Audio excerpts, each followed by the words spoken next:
Welcome back to Smarty Van. Today we're in Baja, Mexico. I'm Mike, and I live with my partner Shar in our 2022 4x4 Sprinter that we built from the ground up as a home automated DIY home on wheels. Today we're going to be talking about home assistant automations in a vehicle, although this might be helpful even if your home doesn't have wheels. This is a first in a series of videos about automating in your vehicle. We have a lot to get done, so let's get to work. All right, today we're going to start a series about using Home Assistant to automate in your vehicle. Today's topic was chosen by Smarty Van members. If you didn't know you could become a member, just click the join button down below to learn all about the membership tier levels. Today's topic was voted on by our first two Smarty Van scholars, Go Truck Off and Fade. Thank you guys for supporting the channel. And the topic is doing stuff when our vehicle starts moving and doing stuff when our vehicle stops moving. All right, let's dig into some automation.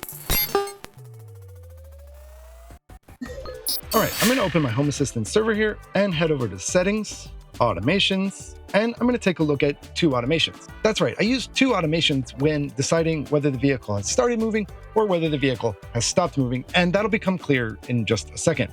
Let's take a look at the first one, Van started moving.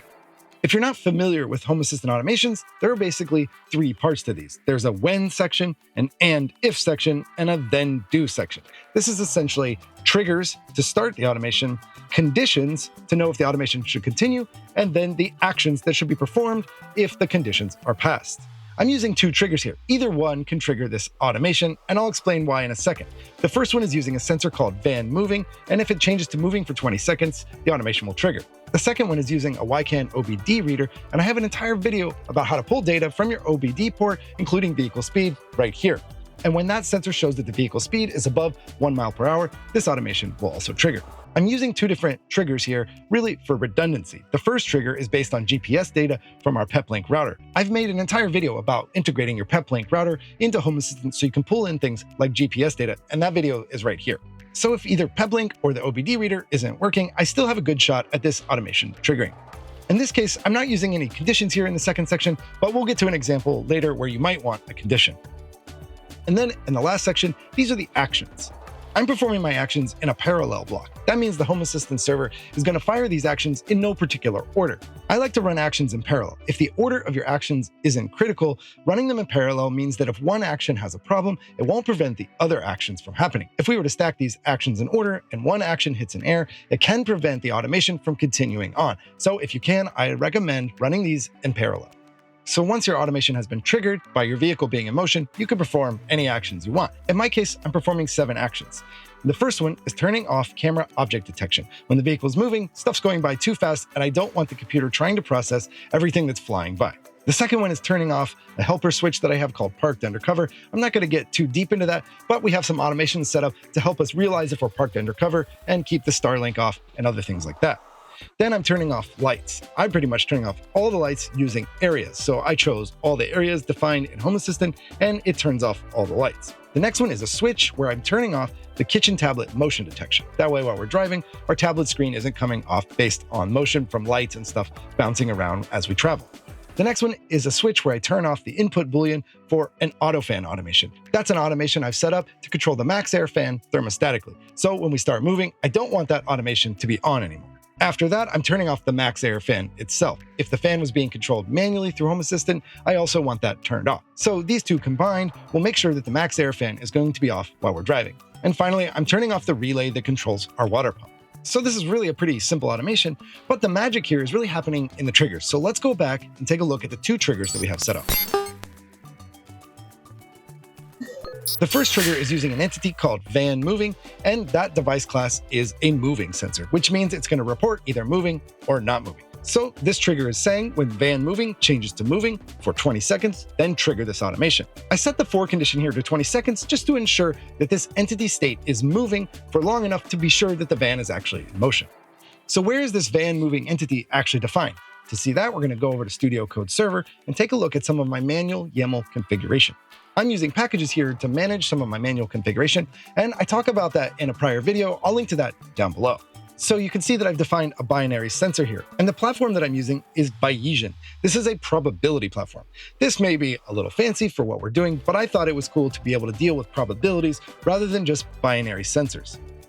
So the device class is moving, as we talked about in the automation. The next config is prior. And this is a float value that basically says, what is the prior probability? What is the probability at any time that the van is moving? And I'm saying it's 50-50, it's 0.5. Then the probability threshold defines at what level of probability this sensor will change to moving instead of not moving.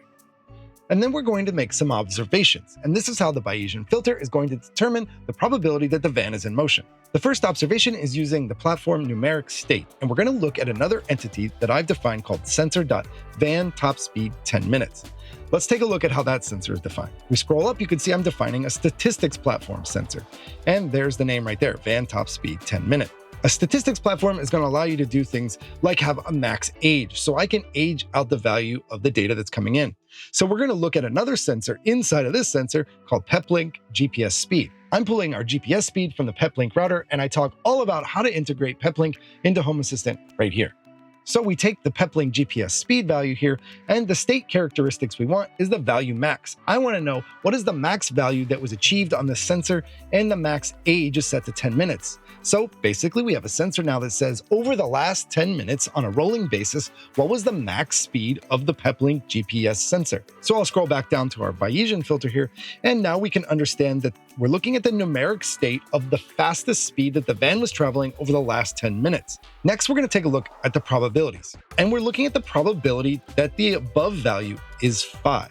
So I'm saying that above the value 5, the probability that the van is in motion is 95%. So the probability given true means that if this number is above 5, it's a 95% chance that it's true that the van is moving. And the probability given false, I've set to 0.05, which is 5%. There's a 5% chance that the van is not in motion if the speed being reported is above 5 miles per hour. So it's a very low probability.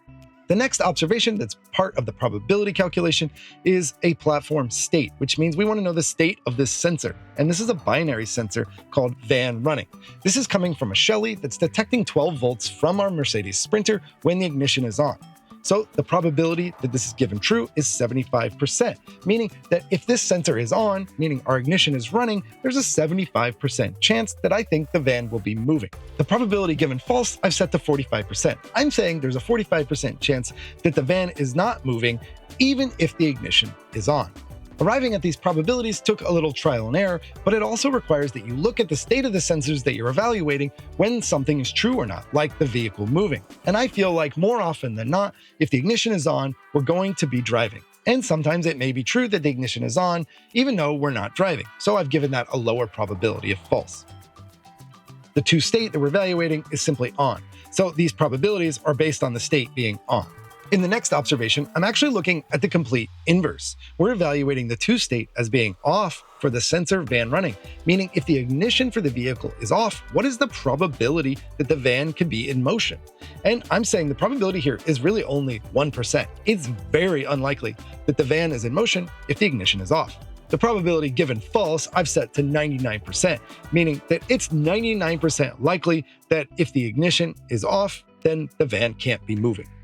Using a Bayesian filter can be a little bit of a mind game. I'll leave links down below that talk about the Bayesian filter and how to use it and how to properly determine the probabilities for a given sensor. It's certainly not necessary to go this route, but I thought I'd give you a look into the Bayesian filter because probabilities can be a really powerful tool in determining things like this or presence detection or other things where it's not always black and white and you want to consider multiple sensors to make a determination. If you wanted to use something a lot more simple, here's an example of a sensor that we could use. This is a template binary sensor, and we're just calling this van GPS movement, and the device class again is moving. It's either going to be moving or not moving. For this state to be true, I'm evaluating this template, and the template says, is the state of the binary sensor van running, that's our ignition sensor, on, and is the state of our PepLink GPS speed as an integer above 3, so above 3 miles per hour. If both of those things are true, then this sensor is going to say that it is moving. This sensor is a lot more simple and is not a probability sensor. It's just evaluating if two things are true. Is the ignition on and is the speed above 3 miles per hour? That's going to be a pretty sure bet that we're moving. The last thing here is this delay off.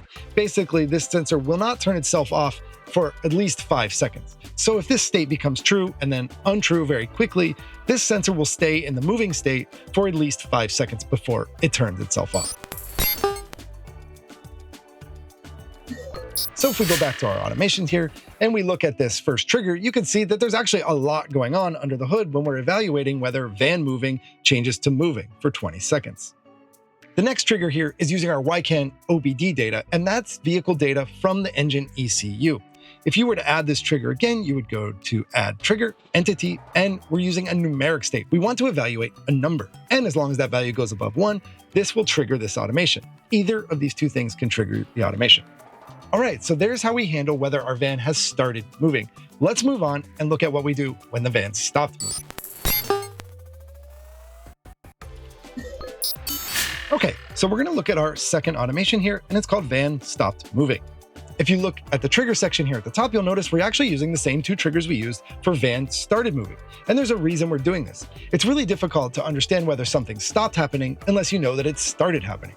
So I decided to structure this automation so that we evaluate that the van starts moving, and then later we'll wait for the ignition to be turned off, which should tell us that the van has stopped moving. I'm also using a condition here that confirms that the van running sensor is set to running, meaning our ignition is indeed on. So every time this triggers, it will stop running if the ignition is off. Although it probably shouldn't trigger if the ignition is off. Another thing that I should point out about this particular automation is that I've changed the mode to restart. And that means that a new run of this automation will start and replace the original run every time that this automation is triggered. So you can imagine that at a stop sign, the vehicle speed drops to 0 miles per hour and then rises above 1 mile per hour again and re-triggers this automation. And that's fine for me. I want this to restart and say, well, we've started moving again. And as long as the engine is running, we're going to continue to the action. And in the actions, the very first thing I do is say, we're going to wait now. We're going to wait for the ignition to be off. So I'm using the same sensor that we've talked about above, which is van running. That's our ignition sensor. And we're going to wait up to 5 hours for the ignition to be turned off before we continue into the rest of the actions. I do not have continue on timeout checked because after 5 hours, if the ignition's not been turned off, I'm going to assume something has gone wrong and we're going to abort this automation. I don't think I've really driven longer than 5 hours without at some point stopping and turning off the ignition. If you think you drive longer than 5 hours at a clip, or you just want to avoid this timeout altogether, you could change this value. So let's say this automation has been triggered by our speedometer rising above 1 mile per hour. Then the automation carries on and begins waiting for the ignition off. This could go on for up to 5 hours, and it just waits and waits. But once the ignition is turned off, this automation then immediately continues into the rest of the actions. And as I talked about in our other automation, I'm using parallel actions here to make sure all of these fire. I'm not worried about which order these happen in, I just want them all to happen. And I'm just doing a couple simple things here. I'm performing an action where I turn on a switch for our camera object detection. Now that we're stationary, I want objects to be detected on our security cameras. I'm also turning on our kitchen tablet motion detection, so that begins working again. Finally, I'm using an if-else block here, and that allows us to evaluate a condition. It's kind of like a mini automation inside an automation. So in the if section, we say, confirm the sun is after sunset, offset by 40 minutes. Meaning if it's 40 minutes before sunset, then we're going to move on to the action. Just a quick tip here, the offset is set up in hours, minutes, and seconds. So if it's 40 minutes before sunset when this automation finally triggers, then we're going to turn on an under cabinet light in the kitchen so we can see what we're doing in the back. All right, that's how I'm handling automations around when our van starts moving and stops moving. If you didn't already hear, we have a Discord server now. So if you're having trouble with these automations or you have questions, jump down below in the description, hit the link, head over to the Discord server, and you can chat about this episode or any other topic you like. We hope you join the Discord server because it's a lot easier for me to provide support and for the community to support each other. There's also membership perks. Most of those are delivered at the Discord server. So click the join button down below, choose a membership tier, and those perks will appear in the Discord server once you become a member. All right, there's a lot to digest there, but I hope you have fun automating. Again, hit us up in the Discord server if you have questions. Until next time, safe travel.